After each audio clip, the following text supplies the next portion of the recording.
This is the ritual for the reparation offering. It is most holy. At the place where the burnt offering is slaughtered, the reparation offering shall also be slaughtered. Its blood shall be splashed on all the sides of the altar. All of its fat shall be offered. The fatty tail, the fat that covers the inner organs, and all the fat that adheres to them, as well as the two kidneys with the fat on them near the loins, and the lobe of the liver, which is removed with the kidneys.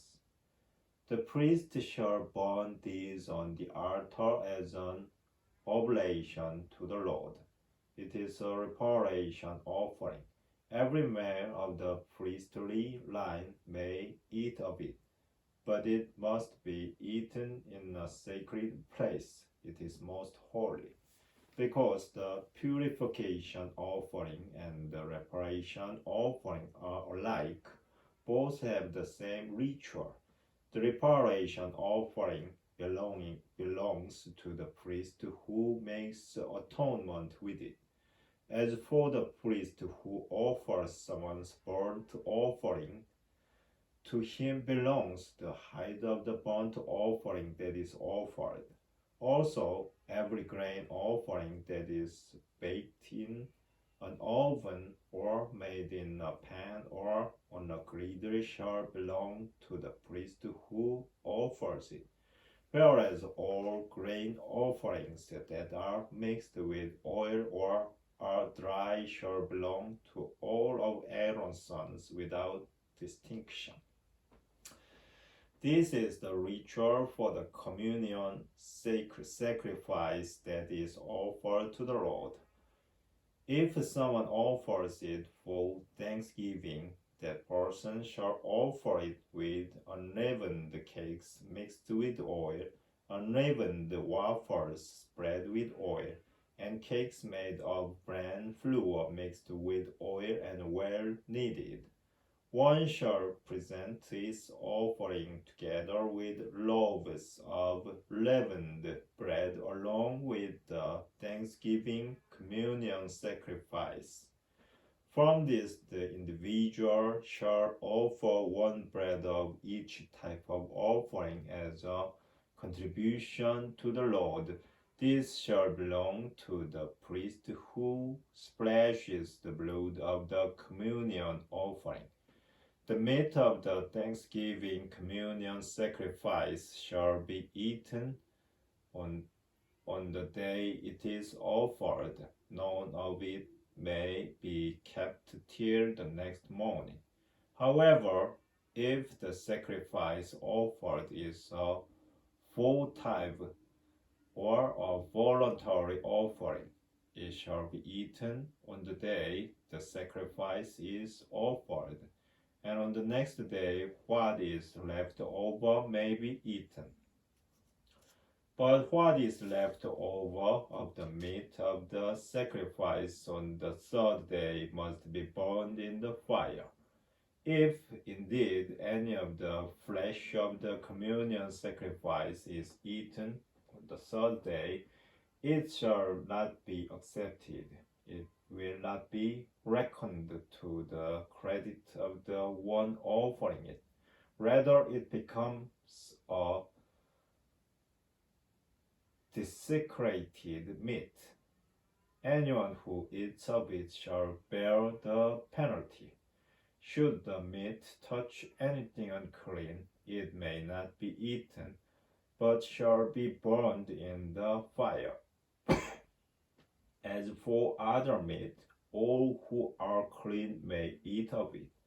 If, however, someone in a state of uncleanness eats the meat of a communion sacrifice belonging to the Lord, that person shall be cut off from the people.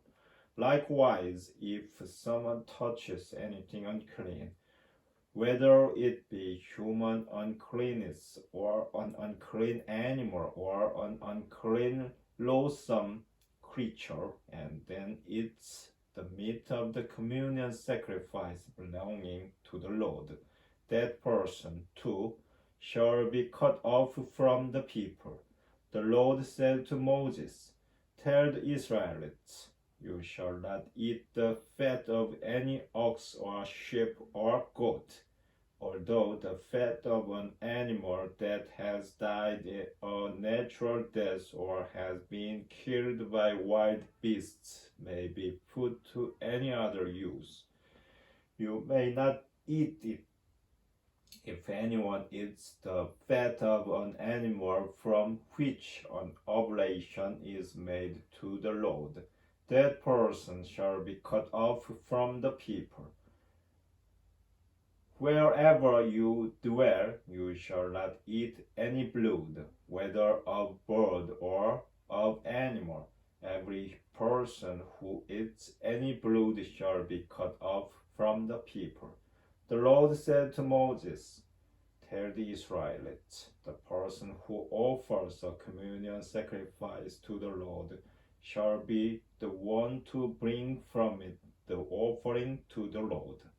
The offerer's own hands shall carry the oblations for the Lord.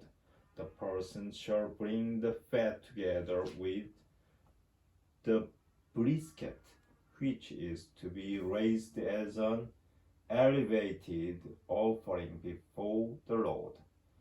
The priest shall burn the fat on the altar, but the brisket belongs to Aaron and his sons. Moreover, from your communion sacrifices you shall give to the priest the right leg as a contribution. The one among Aaron's sons who offers the blood and the fat of the communion offering shall have the right leg as his portion. For from the communion sacrifices of the Israelites I have taken the brisket that is elevated and the leg that is a contribution, and I have given them to Aaron the priest and to his sons as their due from the Israelites forever.